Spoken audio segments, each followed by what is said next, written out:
everyone, I'm back with another recipe today. I've been really into these beef kebabs lately.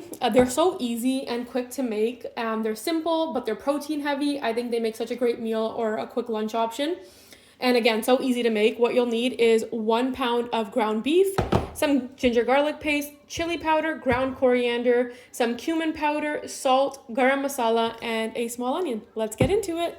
Okay, the only prep for this is chopping up this onion. I go ahead and use my pull chopper to make things easier, but you can, do it by hand, the old-fashioned way, whatever works for you. You want to get the onion really fine like this because you don't want to be tasting thick onion while you're eating the kebab. What the onion does is it softens the beef, and so you get a nice, soft, tender bite. If you don't add onion, you'll just find that it's a bit harder. And now all that's left to do is just combine all the ingredients and mix this up. So I'm starting with 1 tablespoon of garlic ginger paste. The spices are always to taste, but just for reference, I do 1 teaspoon of salt. This is a 1/4 teaspoon, so I'm going to add 4 of these to make 1 teaspoon. 1/2 teaspoon of cumin powder. Also going to do 1/2 of the ground coriander or coriander powder. I'm going to do 1/4 teaspoon of the garam masala. Also 1/4 teaspoon of the red chili powder. I'm not a huge fan of spicy kebab, so I tend not to overfill this. I keep it very low on the 1/4. Again, adjust as needed based on your spice level, add less or more.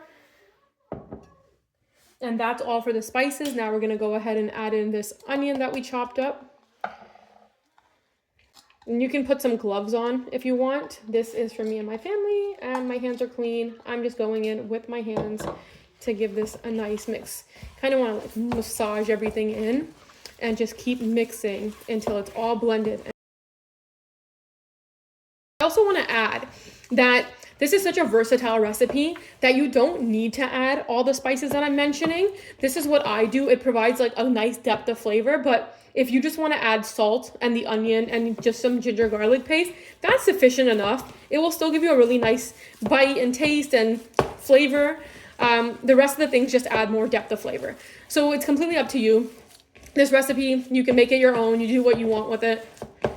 As you can see, this has come together really well. Everything looks really nicely blended. And now let's get to how we prep this for cooking. So I typically like making mine in an air fryer. So I'll line it with some aluminum first, and then I'll go ahead in and shape my kebabs. You can shape them however you like. I tend to go with this like Sikh kebab oblong shape. So just between my hands, kind of press them and roll it out. And then once you're satisfied, just pop it in there.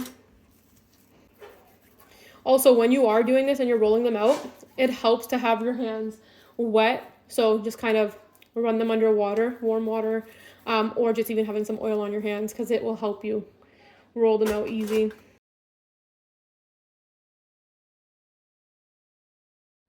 Okay, so this is what they're looking like. I'm going to go ahead and put this into my air fryer. I typically cook it at 390 degrees Fahrenheit for about 15 minutes and turning halfway just to make sure there's an even cook on both sides. If you are using a conventional oven, you can do the same thing, anywhere from 375 to 390 degrees Fahrenheit. And you put it in onto a tray. You can add more that way as well. You get a bulk cook. And again, 15 to 20 minutes is the sweet spot. And just turning halfway, keeping an eye on it, and it'll just depend, right? Depending on what you're using to cook, but let's get to it.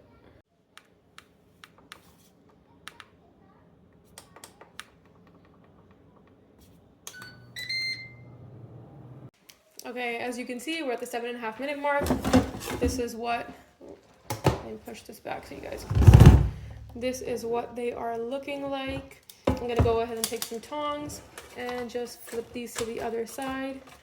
Okay, now we want to get some color on that side, so we're gonna let it run for the remaining 7.5 minutes. Okay, came to check on them. We still have a minute left on these, but they look like they're pretty much done. So basically you just need to keep checking to make sure that they are cooked the way you like. You just want a little bit of browning, but you don't want to overcook it because then they won't be nice and soft and juicy on the inside. This looks good to me. I'm going to go ahead and cut it open and give it a try.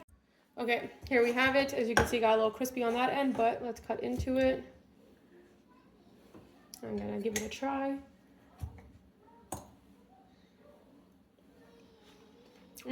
So good. It's still very juicy. You can taste the softness. Salt level's great. I absolutely love it. I would eat these every day if I could. And I just feel like they're a much healthier lunch than what I typically eat. You can pair this with some rice. You can put it in a wrap. I just eat it on its own sometimes. If you like roti, you can have it with some roti. You can have some with naan. You can just have it with some mint yogurt, which is called chutney. A salad. Whatever you want, make it your own. Either way, it's delicious. Enjoy.